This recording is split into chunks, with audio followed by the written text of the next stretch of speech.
Comment tu conçois une relation amoureuse? Alors je pense que pour faire une belle histoire d'amour, déjà il faut deux êtres qui se rencontrent et qui se reconnaissent un peu au final.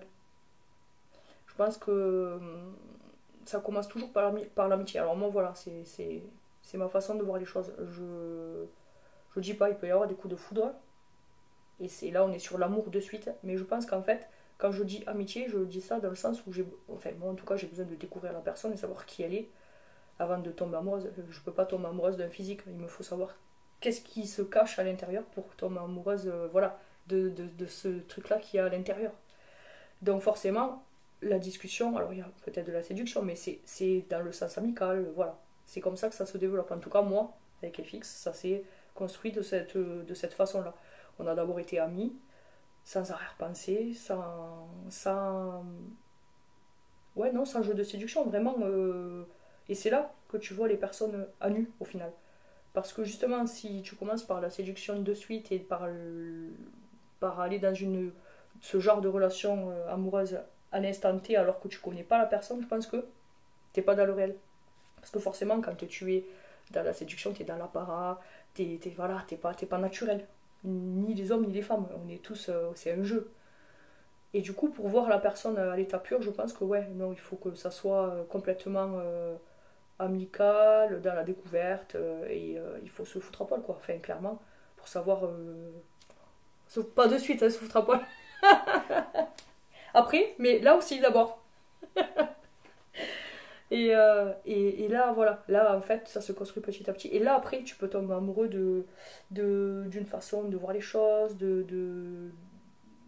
je sais pas, d'un regard, d'une mimique, de beaucoup de choses. Mais enfin, moi, du coup, j'ai besoin de tout ça avant, de package complet.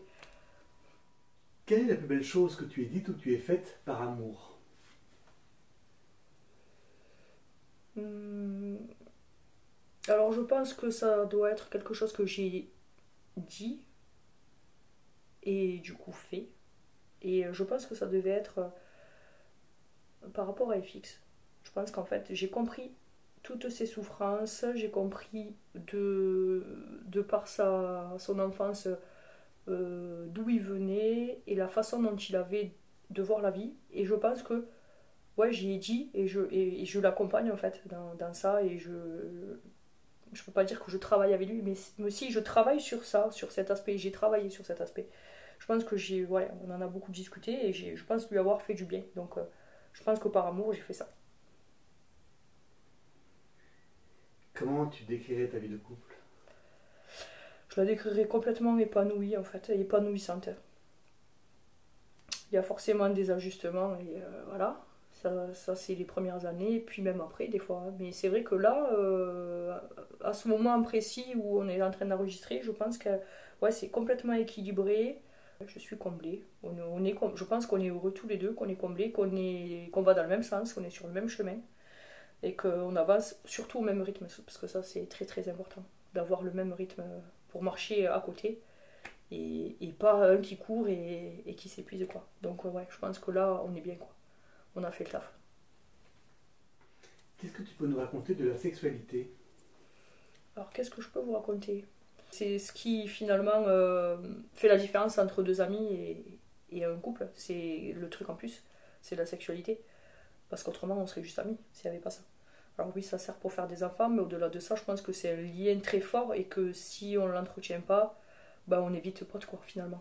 Puisque c'est le fil entre les deux. Donc c'est hyper important. Je pense qu'on doit parler encore une fois le même langage, même sur ça. Et que, ouais, non, ouais, je trouve que c'est super important. Si on se comprend, ça peut être merveilleux.